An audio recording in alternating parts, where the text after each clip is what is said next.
So let's see what we had studied in the last lecture. हमने last lecture में देखा था कि बैलेंस ऑफ ट्रेड होता क्या है. जब हम सिर्फ और सिर्फ गुड्स का ट्रांजैक्शंस देखते हैं कि गुड्स के एक्सपोर्ट और गुड्स के इंपोर्ट और उसका बैलेंस निकालते हैं तो that is balance of trade. So that way balance of trade is just a part of balance of payments. तो बैलेंस ऑफ पेमेंट तो एक बड़ी टर्म हो गई, उसका एक छोटा हिस्सा क्या हो गया, balance of trade. Balance of trade payments में क्या क्या आता है, उसमें तो गुड्स भी आते हैं, सर्विसेज भी आते हैं और कैपिटल ट्रांसफर्स भी आते हैं. गुड्स एंड सर्विसेज को अपन जिस अकाउंट में लिखते हैं उसको बोलते हैं करंट अकाउंट. कैपिटल अकाउंट में सारे कैपिटल ट्रांजैक्शन आ जाते हैं. बीओपी के करंट अकाउंट में क्या क्या चीजें होती हैं वो भी अपन एक बार फिर से रिवाइज करते हैं. बीओपी के करंट अकाउंट में होती हैं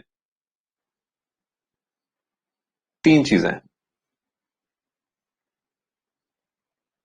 बीओपी के करंट अकाउंट में तीन चीजें हैं. Net balance of visible items, net balance of invisible items and net balance of unilateral transfers, मतलब वन साइडेड पेमेंट्स.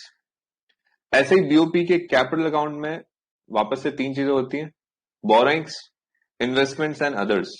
बोरिंग्स भी दो तरह की, अगर कमर्शियल रेट पे है तो एक्सटर्नल कमर्शियल बोरिंग, और अगर थोड़ी सी इजी रेट्स पे है मतलब कमर्शियल रेट से कम तो उसको बोलते हैं एक्सटर्नल असिस्टेंस. दोनों तरह से किसी तरह की बोरिंग हो सकती है. फिर कैपिटल अकाउंट का जो दूसरा पार्ट है दैट इज इन्वेस्टमेंट्स. ये दो तरह का हो सकता है, फॉरेन डायरेक्ट इन्वेस्टमेंट या foreign portfolio investment. Foreign portfolio investment का भी एक और वेरिएंट है जिसको अपन बोलते हैं एफआईआई, फॉरेन इंस्टीट्यूशनल इन्वेस्टमेंट. ये तीनों तरह के इन्वेस्टमेंट किस में आएंगे, इन्वेस्टमेंट्स में आ जाएंगे. ये हमने लास्ट लेक्चर में पढ़ लिया था. अब अपन को बात करनी थी कि बीओपी में इक्विलिब्रियम कब होता है और डिसइक्विलिब्रियम कब होता है. मैं जरा आपको फिर से याद दिला दूं. BOP equilibrium is a situation जहां पे करंट अकाउंट और कैपिटल अकाउंट का बैलेंस जोड़ने पर इसके साथ साथ अपन एक और चीज ऐड करते हैं, क्या, एरर्स एंड ओमिशंस. तो करंट अकाउंट का बैलेंस, कैपिटल अकाउंट का balance and errors and omissions मिला करके अगर जीरो है, साथ साथ में ऑफिशियल रिजर्व्स में कोई चेंज नहीं है. सर ऑफिशियल रिजर्व्स क्या होते हैं, gold and foreign exchange reserves. These are official reserves. ये आरबीआई के पास रहते हैं, मतलब हमारी कंट्री के हिसाब से देखें तो. बाकी कंट्रीज में उनके सेंट्रल बैंक्स के पास रहते हैं. तो जो सेंट्रल बैंक के ऑफिशियल रिजर्व्स हैं उनमें कोई चेंज नहीं आया, मतलब ना तो पेमेंट किया है ना पेमेंट रिसीव किया है, ठीक है. और साथ साथ में capital account and current account और एरर्स एंड ओमिशंस का बैलेंस कितना है, जीरो है. तो जाके मैं क्या कहूंगा कि मेरी इक्विलिब्रियम की सिचुएशन है. इन दिस वे, थोड़ा और थ्योरेटिकल टर्म्स को पढ़ते हैं. In this way BOP is in a state of equilibrium when inward flow of foreign exchange. Foreign exchange का इनवर्ड फ्लो मतलब जो भी हमने सेल करके अचीव किया है वो is equal to outward flow of foreign exchange. Inward flow और आउटवर्ड फ्लो दोनों अगर बराबर होंगे तो जाकर के हमारा सिचुएशन कैसा होगा, इक्विलिब्रियम वाला सिचुएशन होगा. If inward flow is equal to outward flow तो इक्विलिब्रियम होगा. And there is no change in official reserves. ये वाली बात तो हमको चाहिए ही चाहिए. ऑफिशियल रिजर्व्स क्या होते हैं मैं आपको बता चुका हूं. फॉरेन एक्सचेंज और गोल्ड जो होता है वो होता है ऑफिशियल रिजर्व का पार्ट.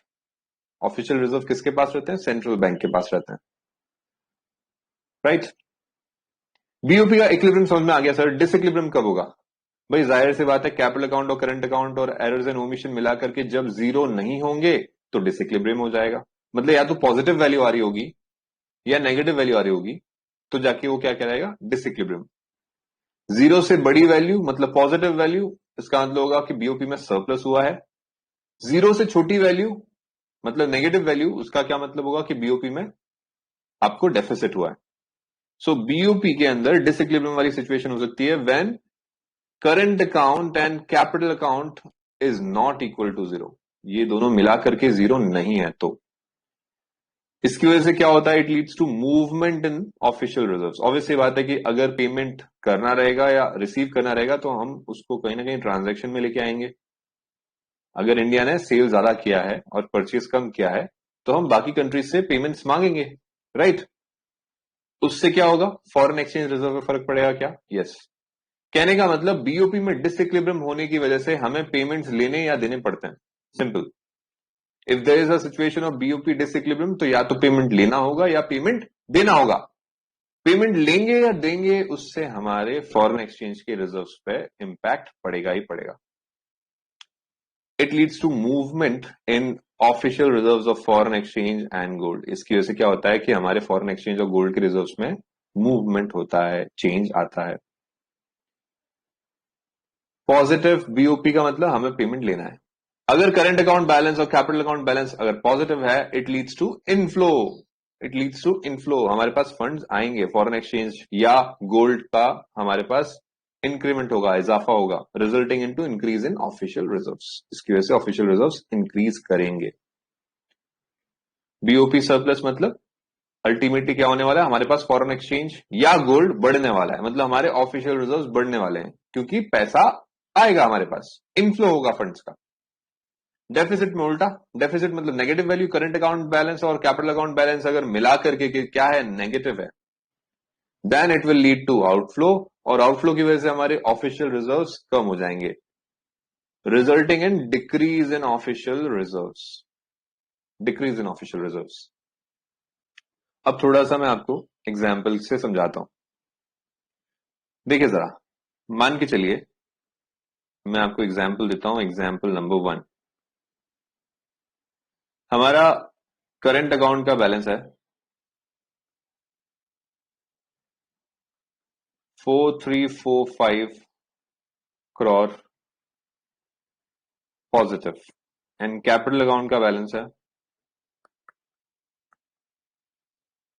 माइनस का 4345 crore। बड़ी मुश्किल से होता है ऐसा, मतलब बहुत ही रेयर चांसेस है कि आपके बीओपी में कैपिटल अकाउंट और करंट अकाउंट का जो बैलेंस है वो बराबर आ रहा है। एरर्स एंड ओमिशंस हैं 0।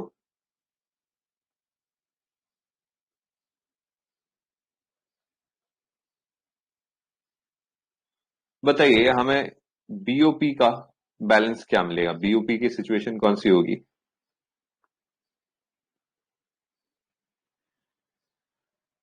करंट अकाउंट का बैलेंस 4345 पॉजिटिव, कैपिटल अकाउंट का 4345 नेगेटिव, एरर्स और ओमिशन है ही नहीं।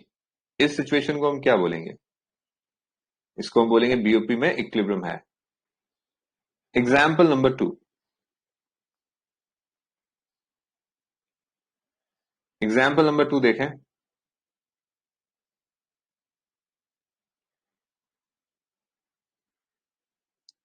करंट अकाउंट का बैलेंस है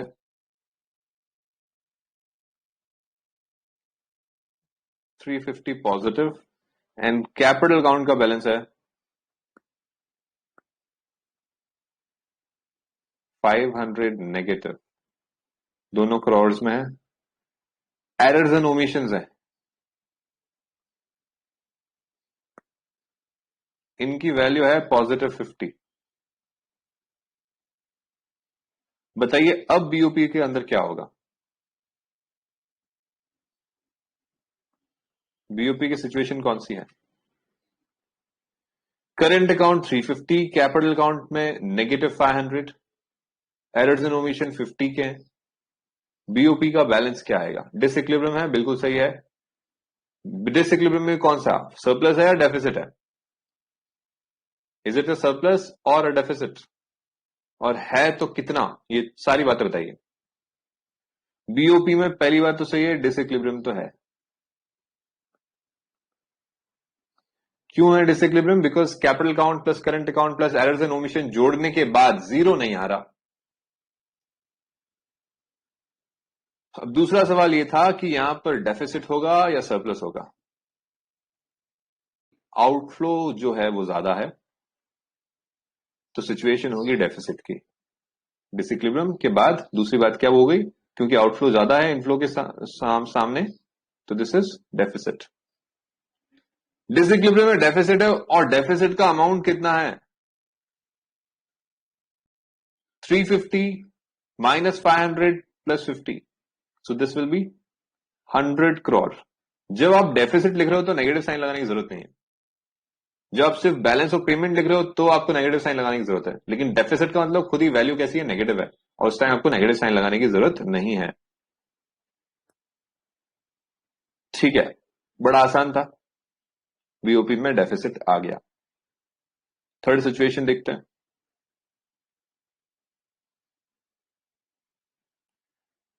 करंट अकाउंट है आपका let's say 440 crore positive, capital account है आपका 120 करोड़ का नेगेटिव, एरर्स एंड ओमिशंस हैं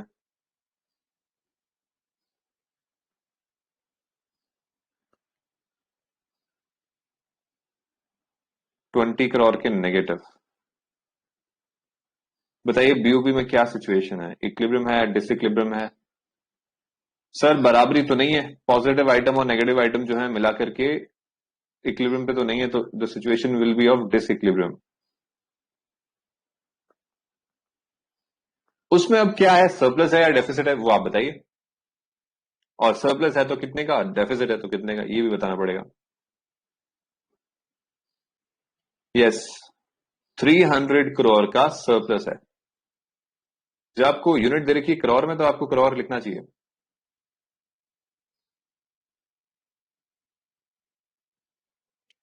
डिसइक्विलिब्रियम वो भी कितने का, मतलब यहां पे सरप्लस है हमें कितने का, सरप्लस है 300 करोड़ का। कैसे है, 440 करोड़ माइनस 120 माइनस 20, टोटल आपके पास सरप्लस आ रहा है 300 करोड़ का।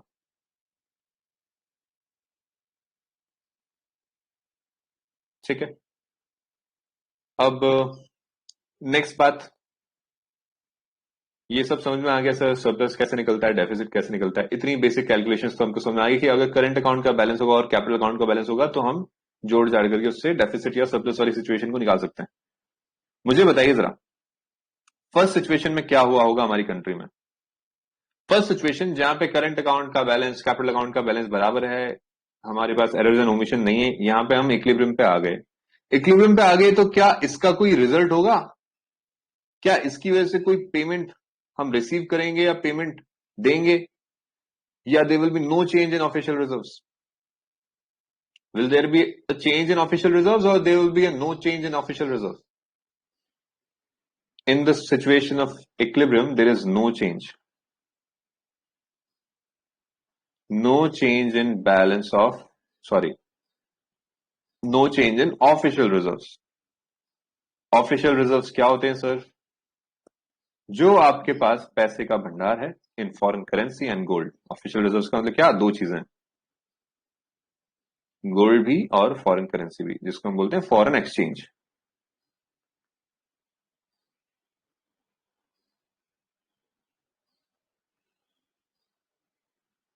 तो गोल्ड और फॉरेन एक्सचेंज में कोई चेंज नहीं आएगा क्योंकि इक्विलिब्रियम में थे। तो मान लीजिए हमारे एक साल के हालात हैं, एक साल में हमारे पास ये हुआ कि इक्विलिब्रियम आ गया फर्स्ट ईयर में और हमें कोई चेंज करने की जरूरत नहीं है। अब बताइए ईयर 2 में क्या होगा? पिछले साल तो कोई चेंज नहीं हुआ हमारे ऑफिशियल रिजर्व्स में, इस साल क्या हमारे ऑफिशियल रिजर्व्स में कुछ चेंज होगा? Will there be a change in official reserves? Payment करेंगे मतलब डिक्रीज होगा हमारे ऑफिशियल रिजर्व्स में, डिक्रीज इन ऑफिशियल रिजर्व्स। ऐसा क्यों हो रहा है? क्योंकि हम पे करेंगे। Decrease in official reserves due to payments. Official reserve में डिक्रीज होगा पेमेंट्स की वजह से, ये बात तो पक्की है। मतलब यहां पे दो तरह के ट्रांजैक्शन हो रहे हैं, यहां पे जो भी ट्रांजैक्शन हो रहे हैं ना उन सबको मैं दो पार्ट्स में डिवाइड कर रहा हूं। मैंने ये सब आपको इसलिए बताया क्योंकि हम मेरे को जो अगला टॉपिक समझाना है वो है कि हमारे ट्रांजैक्शंस दो तरह के होते हैं। एक तो ट्रांजैक्शंस वो थे जो आपने सेल और परचेज वाले किए। कौन से सेल और परचेज वाले जो होते हैं उनको हम बोलते हैं ऑटोनॉमस ट्रांजैक्शंस। जैसे किसी सेलर ने कुछ बेचा, किसी परचेजर ने कुछ खरीदा, किसी ने सर्विसेज एक्सपोर्ट करे, किसी ने सर्विसेज इंपोर्ट करे, किसी ने गुड्स एक्सपोर्ट करे, गुड्स इंपोर्ट करे, कैपिटल ट्रांसफर्स में कैपिटल पेमेंट्स किए या कैपिटल रिसीव जनरेट करी। ये सारी चीजें हमारे किस में आते हैं? ऑटोनॉमस ट्रांजैक्शंस में आते हैं। अब ऑटोनॉमस ट्रांजैक्शंस में जो चीजें आती हैं उसकी वजह से क्या होता है? डिसइक्विलिब्रियम। क्या हो जाता है? डिसइक्विलिब्रियम। क्योंकि हम तो अच्छे भले इक्विलिब्रियम पे थे, अगर कुछ खरीदते नहीं पूरी दुनिया से, कुछ बेचते नहीं उनको, तो हम इक्विलिब्रियम पे बने रहते। लेकिन क्योंकि हमने ऑटोनोमस ट्रांजैक्शंस किए, ऑटोनोमस ट्रांजैक्शंस क्यों किए? क्योंकि हम चाहते थे कि हमें प्रॉफिट हो, for the consideration of profit, हम चाहते थे कुछ ट्रेड करें। ऑटोनोमस ट्रांजैक्शंस हम प्रॉफिट के लिए कर रहे हैं, और ऐसा करते करते हमने हमारा इक्विलिब्रियम बिगाड़ दिया। इससे कौन सी सिचुएशन आ गई? डिसइक्विलिब्रियम की। अब इस डिसइक्विलिब्रियम से हमें वापस से इक्विलिब्रियम पे जाना है, डिसइक्विलिब्रियम से वापस इक्विलिब्रियम पे जाना है। क्यों? क्योंकि या तो कुछ पेमेंट देना बनेगा या कुछ पेमेंट रिसीव करना बनेगा। तो पेमेंट देना बनेगा तो दे देंगे, रिसीव करना बनेगा तो रिसीव कर लेंगे। उसके लिए हम पैसे में जो ट्रांजैक्शन करते हैं ना, उसको बोलते हैं अकोमोडेटिंग आइटम।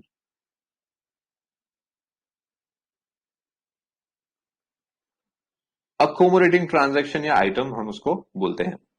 अकोमोडेटिंग आइटम्स कौन से होते हैं?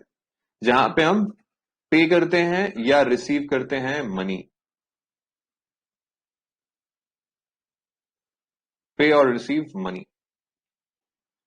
फिर से सुनिए, जो हमारे ट्रांजैक्शंस हैं, मतलब जो भी हमें लेना देना करना है ना वर्ल्ड के साथ, एक तो हमारे इकोनॉमिक ट्रांजैक्शंस हो गए, कौन से? Visible items, invisible items and capital transfers वाले, वो सारे हमारे ऑटोनॉमस आइटम्स में गिनेंगे। ऑटोनॉमस आइटम्स उसको बोलते हैं।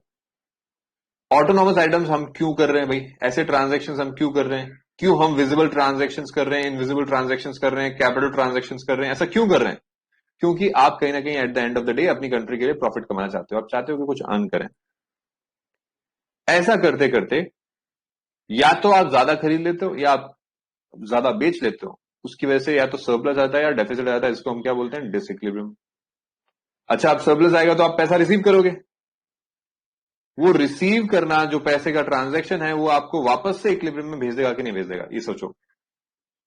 अगर मेरा सरप्लस आया 100 करोड़ का और मैंने 100 करोड़ बाकी कंट्रीज से ले लिए, तो अब तो हम बराबर हो गए वापस से। अब मेरे को ना कुछ लेना है ना कुछ देना है, मतलब हम वापस से इक्विलिब्रियम वाली सिचुएशन में आ गए। जिस ट्रांजैक्शन की वजह से हम वापस इक्विलिब्रियम वाली सिचुएशन में आ गए, उसको हम बोलते हैं accommodating items. And accommodating items are nothing, these are just transactions in money for settlement purpose. जब हम बीओपी के डिसइक्विलिब्रियम को सेटल कर रहे होते हैं, वापस इक्विलिब्रियम बना रहे होते हैं, तो हम या तो पैसा रिसीव करते हैं या देते हैं। सो व्हेन वी पे और receive money, those transactions are known as accommodating items. क्या बोलते हैं इसको? Accommodating items. मैं अब यहां से इकोनॉमिक्स से निकाल करके आपको अकाउंट्स में ले आता हूं। आप बना रहे हैं एक अकाउंट जिसको बोलते हैं ट्रेडिंग एंड पीएनएल अकाउंट। आपने 11th स्टैंडर्ड में इसको अच्छे से पढ़ा है। ट्रेडिंग एंड पीएनएल अकाउंट में पहले पहले आप क्या करते हो? ग्रॉस प्रॉफिट का कैलकुलेशन करने की कोशिश करते हो। फिर ग्रॉस प्रॉफिट आ जाता है, आप उसको नीचे ले आते हो, यहां पे लिख देते हो। फिर सारे एक्सपेंसेस लिखने के बाद नेट प्रॉफिट आ जाता है। ऐसे ही होता है। मतलब हमारा ट्रेडिंग एंड पीएनएल अकाउंट दो पार्ट्स में डिवाइडेड होता है। ये वाली लाइंस के ऊपर वाला पोर्शन, इस पोर्शन को मैं बोलूंगा कि ये ट्रेडिंग अकाउंट है, और इसको मैं बोलूंगा अबव द लाइन। क्या बोलूंगा? Above the line. एक दूसरा पोर्शन है जो इस लाइन से नीचे, जो नेट प्रॉफिट वाला पोर्शन है, उसको मैं बोलूंगा बिलो द लाइन। मतलब हमारे पास ट्रेडिंग एंड पीएनएल के दो पार्ट होते हैं, अबव द लाइन और बिलो द लाइन। सही बात है। Above the line and below the line. तो बिलो द लाइन आइटम्स और अबव द लाइन आइटम जैसे हम लोग ट्रेडिंग एंड पीएनएल अकाउंट बना सकते हैं ना, वैसे के वैसे ही बैलेंस ऑफ पेमेंट में भी बनते हैं। वैसे के वैसे कहां बनते हैं? इसको आप balance of payment account assume करो। ठीक है। जो भी आपने सेल्स करी वो आप सेल्स बाय साइड लिख दोगे, जो भी आपने परचेजेस करी वो परचेजेस आप टू साइड लिख दोगे। ऐसे ही होता है। परचेजेस, सेल्स किसके? गुड्स के, सर्विसेज के। कैपिटल ट्रांसफर्स, कैपिटल रिसीट्स है तो रिसीट्स, कैपिटल पेमेंट्स है तो पेमेंट्स। ये लो कैपिटल रिसीट्स, ये कैपिटल पेमेंट्स। ये सारे ट्रांजैक्शंस आप कर रहे हो ना, इनको बोलते हैं अबव द लाइन आइटम्स, और ये ही होते हैं कौन से वाले? ऑटोनॉमस। ऑटोनॉमस आइटम्स को क्या मैं अबव द लाइन बोल सकता हूं?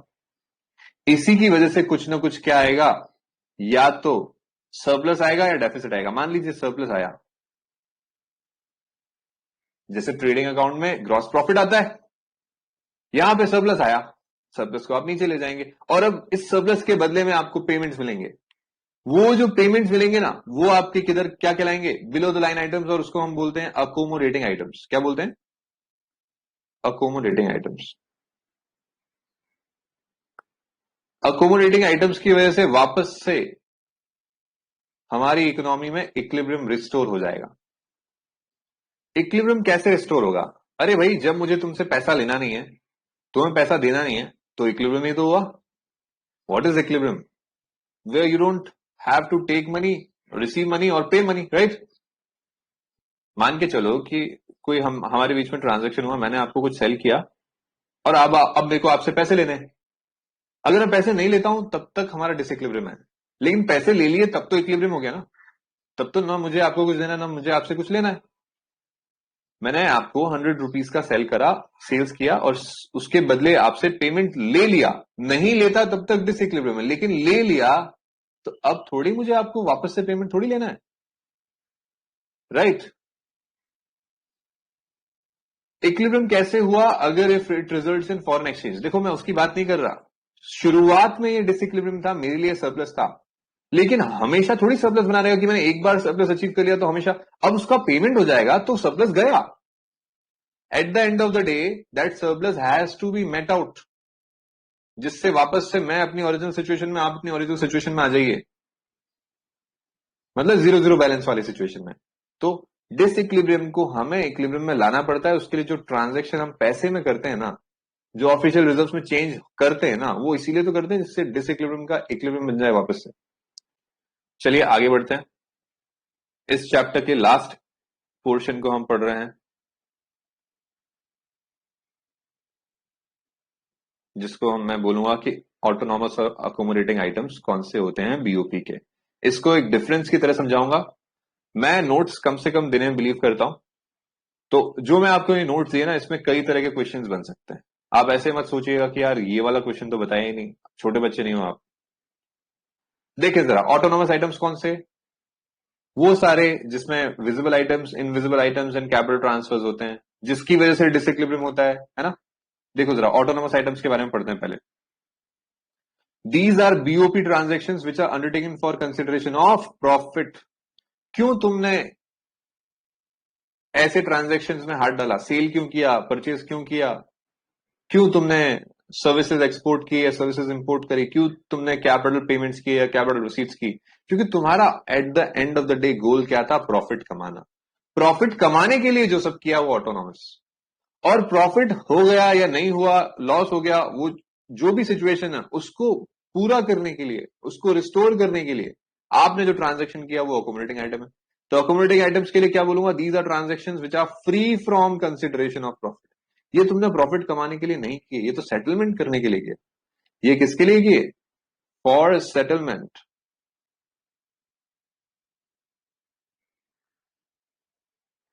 राइट। तो पहला वाला पॉइंट क्या है कि ऑटोनॉमस आइटम्स वो होते हैं जिनका जो ऑब्जेक्टिव होता है वो प्रॉफिट कमाना होता है, which are undertaken for the consideration of profit. और अकोमोडेटिंग आइटम्स वो होते हैं जिनका ऑब्जेक्टिव प्रॉफिट कमाना नहीं होता, which are free from consideration of profit. ठीक है सर। अगली बात ऑटोनॉमस आइटम्स में, ऑटोनॉमस आइटम्स का दूसरा point, these result into BOP imbalances. तुम अगर ऑटोनॉमस ट्रांजैक्शंस करोगे तो इम्बैलेंस हो जाएगा, मतलब या तो सरप्लस आएगा या डेफिसिट आएगा। सरप्लस और डेफिसिट ऑफ बीओपी, या तो बीओपी में सरप्लस या बीओपी में डेफिसिट आएगा। तुम सेल करो, डेफिसिट हो जाएगा, मतलब तुम्हें जो इक्विलिब्रियम है वो डिस्टर्ब हो जाएगा, डिसइक्विलिब्रियम वाली सिचुएशन हो जाएगी। परचेज करो तो भी डिस्टर्ब हो जाएगा तुम्हारा इक्विलिब्रियम। सो जो भी बीओपी के इम्बैलेंसेस है, मतलब इक्विलिब्रियम से आप डिसइक्विलिब्रियम में पहुंच गए, whether it is due to surplus और it is due to deficit, वो क्यों हो रहा है, वो सब ऑटोनॉमस आइटम्स की वजह से हो रहा है। ठीक है सर। अब इस बीओपी के इम्बैलेंस को रिस्टोर करने के लिए, वापस से इसको इक्विलिब्रियम बनाने के लिए जो ट्रांजैक्शन करेंगे उसी को हम क्या बोलते हैं, अकोमोडेटिंग। देखिए जरा अकोमोडेटिंग आइटम्स में क्या लिखा है, these are meant to correct BOP imbalances. क्या पर्पज है इनका? बीओपी इम्बैलेंस को ठीक करना, उसको रिस्टोर करना, and to restore BOP equilibrium. उसको फिर से डिसइक्विलिब्रियम को इक्विलिब्रियम की सिचुएशन में कन्वर्ट करने के लिए आप या तो पैसे पे कर देते हो या रिसीव कर लेते हो। ठीक है, अकोमोडेटिंग आइटम का सेकंड पार्ट हो गया। थर्ड पार्ट ऑटोनोमस आइटम का। Autonomous items involve movement of goods. Involve what? Movement of goods across border. At least visible items तो ऐसे होते हैं ना जो बॉर्डर क्रॉस करते हुए दिखते हैं। हाँ बिल्कुल। तो जो भी ऑटोनोमस आइटम्स हैं they are seen crossing borders. अगर वो गुड्स वाले हैं तो, सर्विसेज वाले हैं तो ऑब्वियसली बात है वो बॉर्डर क्रॉस करते हुए नजर नहीं आएंगे। और सेम विद कैपिटल ट्रांसफर्स। तो एटलीस्ट गुड्स वाला पोर्शन तो ऐसा है ना जो बॉर्डर क्रॉस करते हुए नजर आता है। लेकिन अकोमोडेटिंग आइटम्स में तो कुछ भी ऐसा नहीं है जो बॉर्डर क्रॉस करते हुए नजर आए, क्योंकि यहां तो पैसे का ट्रांसफर है। That can be online also. These items involve only the movement of money. There is no movement of goods. There is nothing which is crossing borders. It only involves what? Change in money, change in official reserves of foreign exchange. Goods का border cross करना यहां पे देखने को नहीं मिलता। कहां पे? अकोमोडेटिंग आइटम्स में। ठीक है सर। एंड लास्ट क्या है? ऑटोनोमस आइटम्स का नाम होता है above the line items, and accommodating items का मतलब होता है below the line items. Above the line and below the line, I think आपको समझ में आया होगा। तो कुल मिलाकर के हमारा चैप्टर ओवर हो चुका है। इसमें हमें क्या क्या पढ़ा फिर से बताता हूं। आपके 3 मेजर एरियाज हैं जिसके ऊपर आपके क्वेश्चंस बन सकते हैं। पहला बैलेंस ऑफ पेमेंट, दूसरा बैलेंस ऑफ ट्रेड, और तीसरा ऑटोनोमस एंड अकोमोडेटिंग आइटम्स।